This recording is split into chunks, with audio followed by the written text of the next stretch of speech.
Singaporeans are slightly more satisfied with the cleanliness at public spaces. That's according to a Singapore Management University survey of over 2,000 people. But food outlets such as coffee shops and hawker centres continue to fare the worst. Jun Lo tells us more.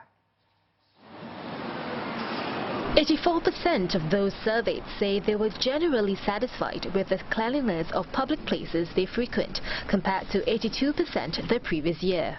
Places that ranked highest were transport facilities like train stations and roads, leisure spots such as parks and playgrounds, as well as public paths like overhead bridges. But Singaporeans were not as happy with the state of cleanliness of shared spaces in their neighbourhoods, which include void decks and lifts. Satisfaction levels were the lowest for food outlets, similar to last year's findings. Even as food outlets like hawker centres continue to be a problematic area, researchers say relying on cleaning services will not be sustainable in the long run, given Singapore's manpower crunch.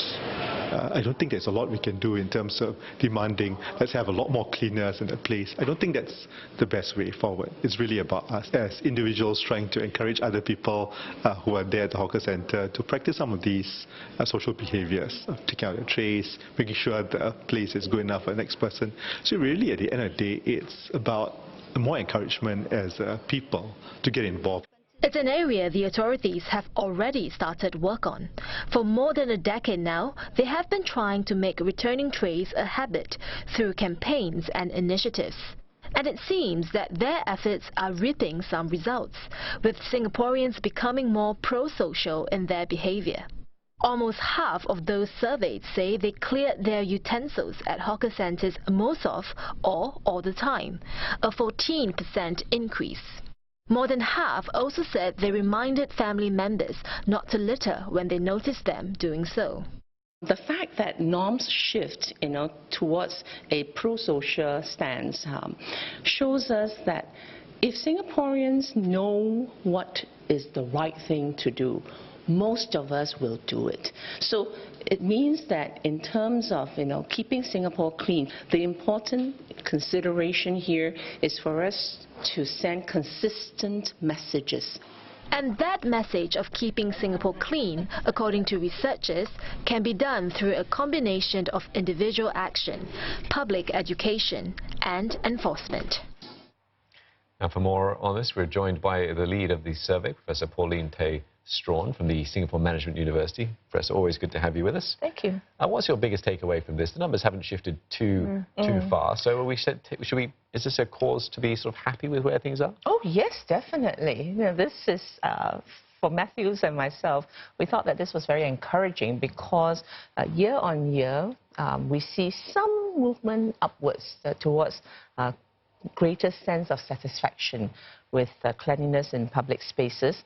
And I think that, the purpose of this survey really is twofold, right? First, is to bring to the consciousness of Singaporeans that when we talk about public cleanliness, it is a message that has to be embraced by the entire community. So, to use, lack of a better term, a tripartite movement, so to speak, right? Where you have government and their policies, rules and regulations. Then you also have the people sector, right? The community, where we all have to play our part. And then the very important anchor, the industry, the cleaners, right? The people who make it happen. So unless all three parties are involved directly, we're not going to be able to achieve that kind of clean space that we want to call home. So this survey, this is the second run that we're having. This survey tells us that it gives Singaporeans a chance to feedback because the survey asks for respondents' perspective on where the hotspots are, where it is clean, their reaction to the perception of whether cleaners are doing their part, whether their feedback is taken into consideration, the speediness to which their feedback is attended to. And we are also tracking pro-social behavior. So that's the gem in this set of findings. More report that they are doing their part in, first of all, for example, keeping their litter with them, right? 70-some% say they'll hold on to their litter until they get to a bin. But more also reported that they had advised a family member or a friend to not to litter, right, and do the right thing. So if we can continue to push that and give ourselves that courage and the social skills to play our part in reminding each other of what pro-social behavior should be and to advance that, then I think we would arrive at a place where we can there's active ownership, right?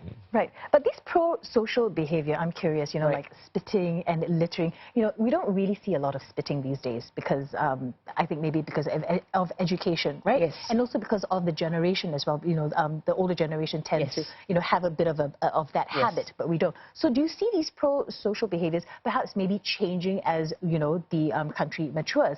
For instance, the returning of the tray, that they're very positive about. But I know that I will return the tray because they took 50 cents from me, and I want my 50 cents back. Yeah. So we want to get to the point where we don't have to take 50 cents from us.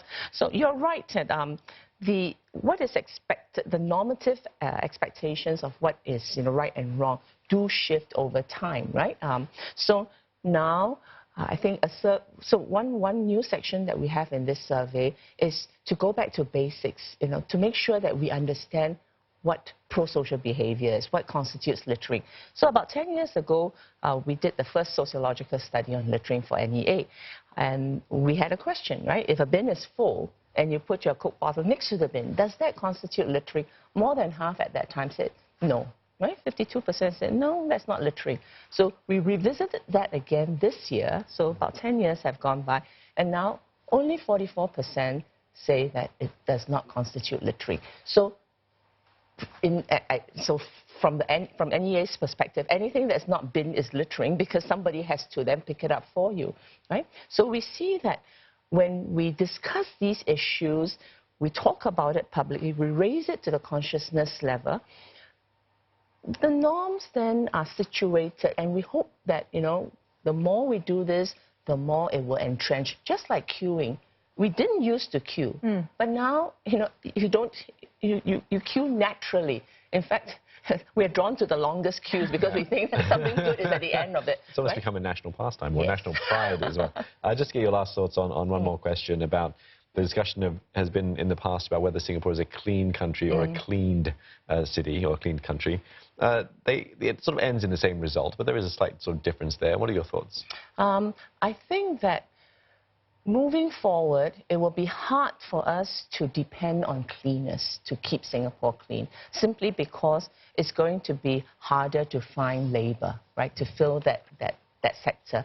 So if we want to continue to live in a clean space, community will have to step in. So we will have to do some of that policing ourselves and some of that cleaning ourselves. So we will need to pick up after ourselves, encourage each other to pick up after ourselves. And an important final consideration, perhaps to think about reducing waste so that there is not so much to pick up after. Yes, a good final thought. Thanks so much for coming in, Professor Pauline Tay Strawn from the Singapore Management University.